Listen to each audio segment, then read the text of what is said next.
What it is, what it is, what it is, YouTube. You know who it is. It's your boy, the Moose. Let's kick it.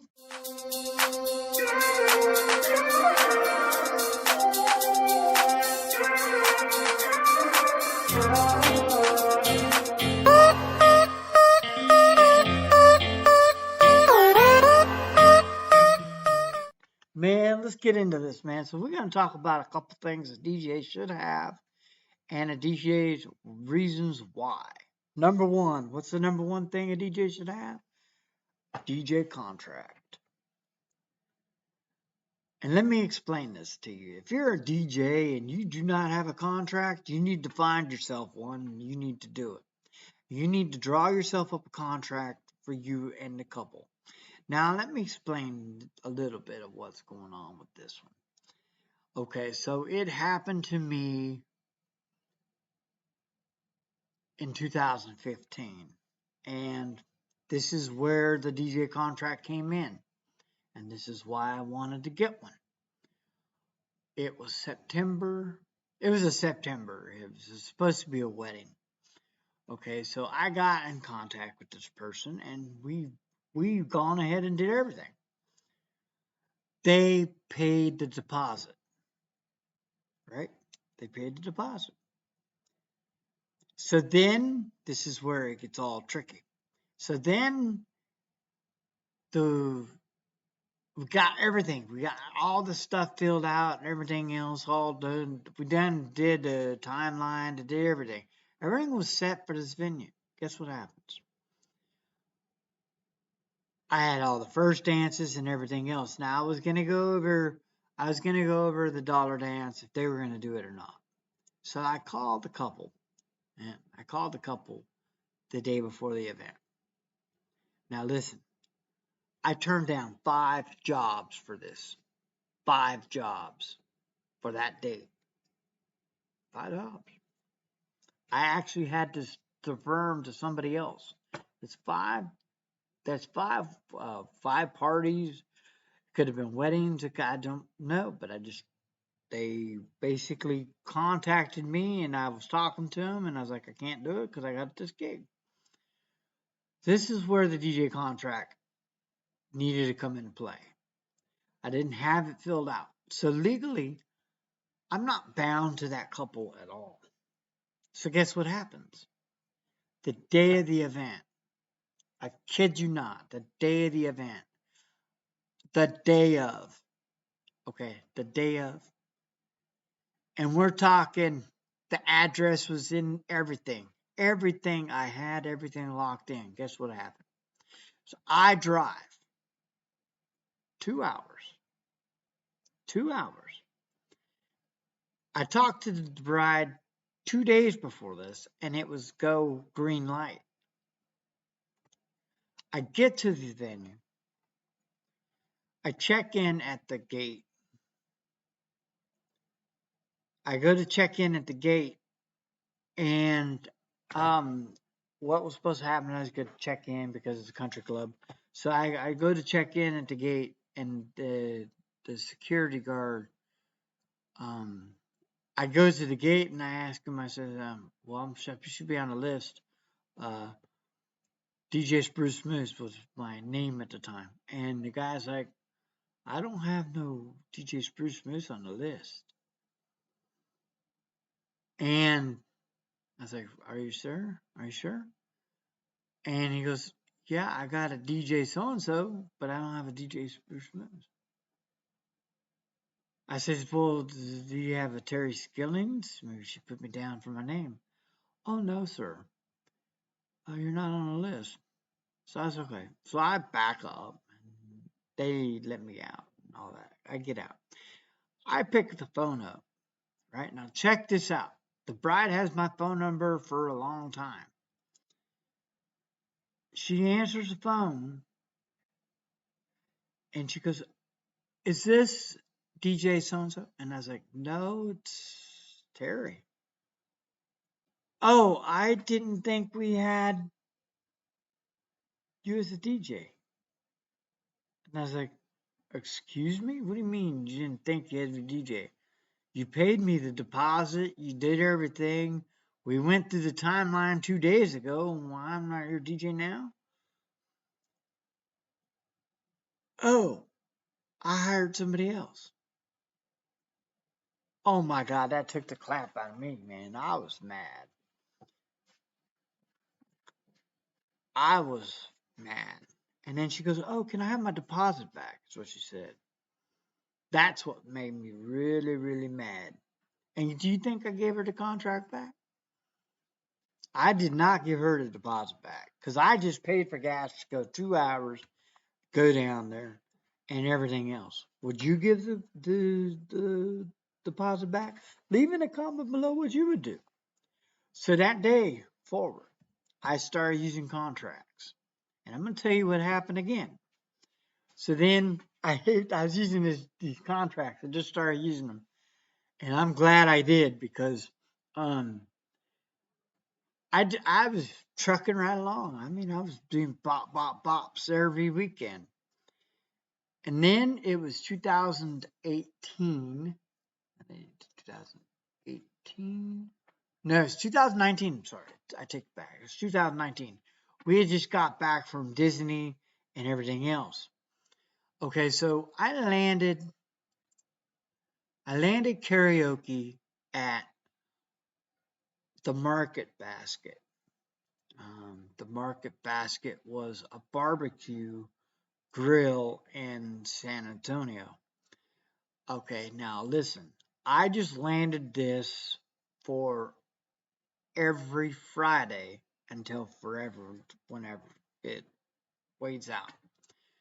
So I landed that. So they're basically bringing karaoke because they wanted to bring in more bar patrons because they wanted to make money on the bar, which is understandable.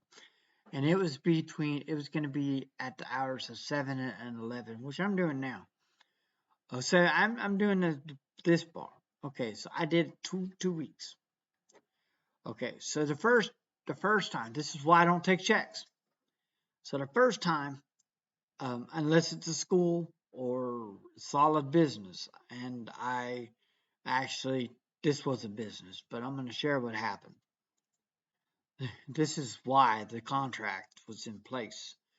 So the first time I did the gig, now I set the contract up to be a rolling contract. So every week until the client decided that they didn't want the karaoke anymore, it's done. Okay, so guess what happens? The first check I got, basically, I got it, and it went through. It was for Wells Fargo, and I've been Wells Fargo since 2018. So I took the check in, and I cashed the check. The first one went fine. I actually cashed it on a Sunday, and got paid Sunday. So then, because the bank is open at a Fiesta Mart, and so I would take my checks to Fiesta, and I would actually cash them and leave the money in the bank, and then do whatever I need to do, pay all the bills that I had to pay, and go from there. So I did the first one. It went fine. Everything went smooth. No problems with the checks or anything else. So then the next one, I was driving home the second time, and I actually had to do another gig the next day, so we pretty much stayed in San Antonio. So I put the bank. I said, the bank will hold the money. It was going to be a holiday on Monday, so I won't get paid till Tuesday, but that's okay because the wedding's going to pay me straight up front. So I just put the check in the deposit into my account. And what happened is it was a Wells Fargo check, but I had to wait till Tuesday anyway because it wasn't clear till one full business day. So basically, I didn't get the check till Wednesday morning. That's the way checks work. So so with Wells Fargo anyway. I don't know if it happens to you, but that's the way they did. So then I get a phone call from Wells Fargo, from the theft unit. There's a theft unit, and they're like, "Well, you need to come in and discuss it with the teammates." So I said, "Okay, I'll come in." So I went in just before COVID, so you know you could do that. Anyway, so you could do that. So I went in, and he's like, "This check bounced from here to San Antonio and back twice." Like, what?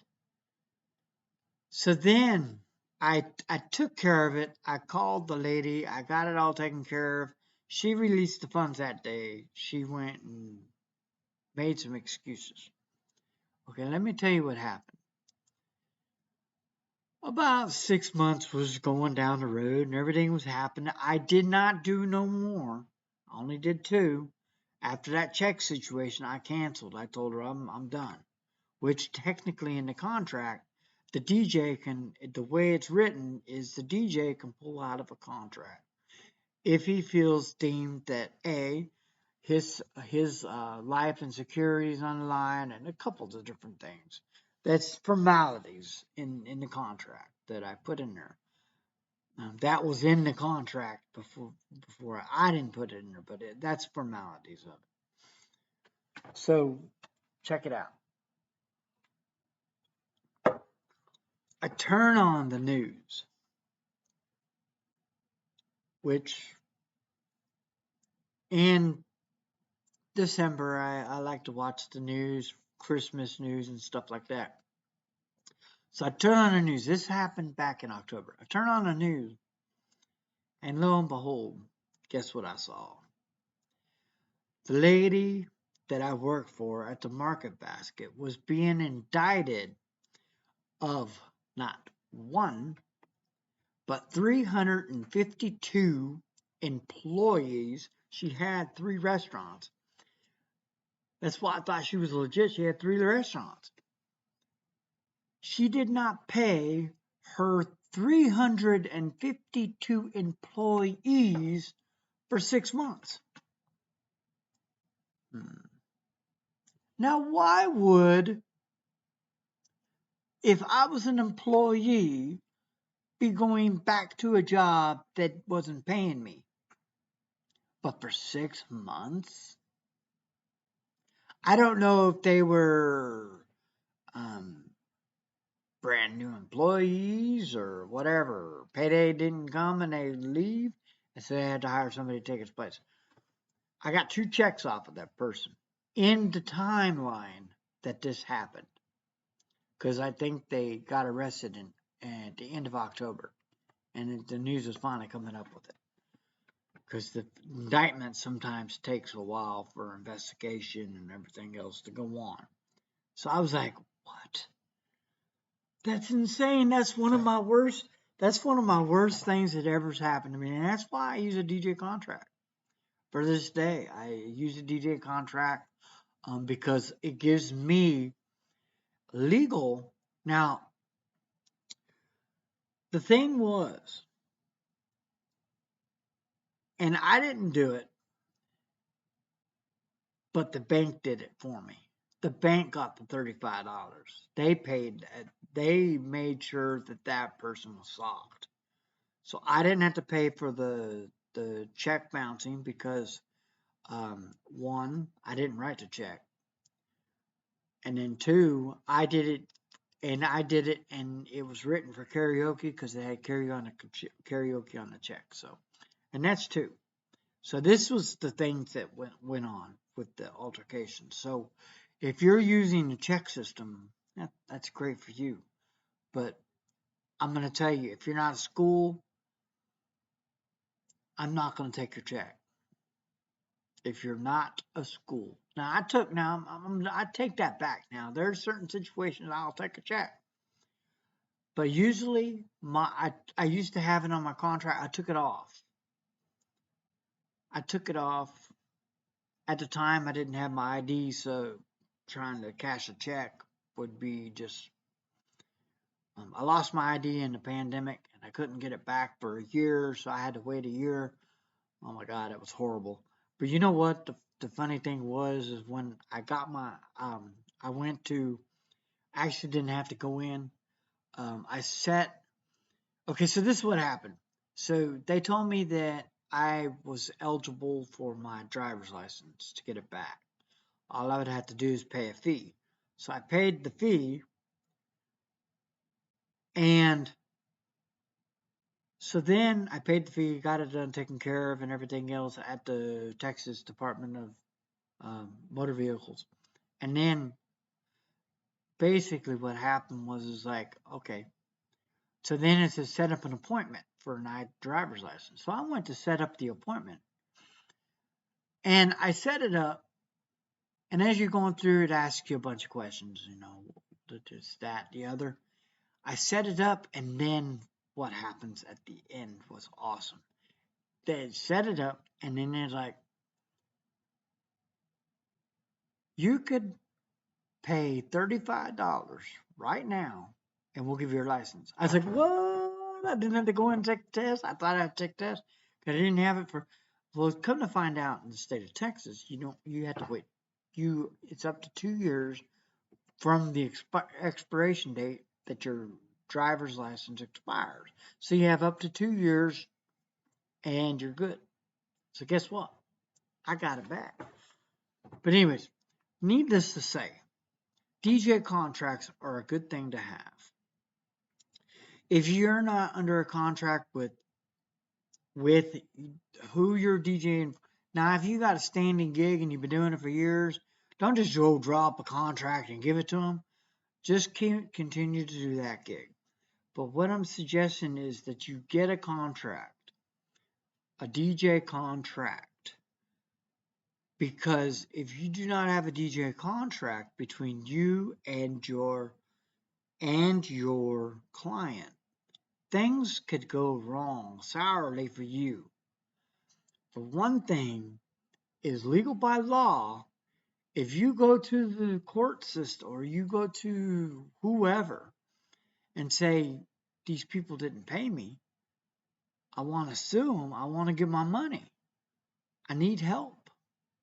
So you go to do that, and guess what? They're going to tell you, did you have a contract with this person? And the first thing you're going to say is, I did a spit. It's not going to work. You can't and do a spit contract. Yeah, that doesn't work anymore. You can't just shake somebody's hand in a contract. That does not work, and it does not hold any kind of water in any kind of state.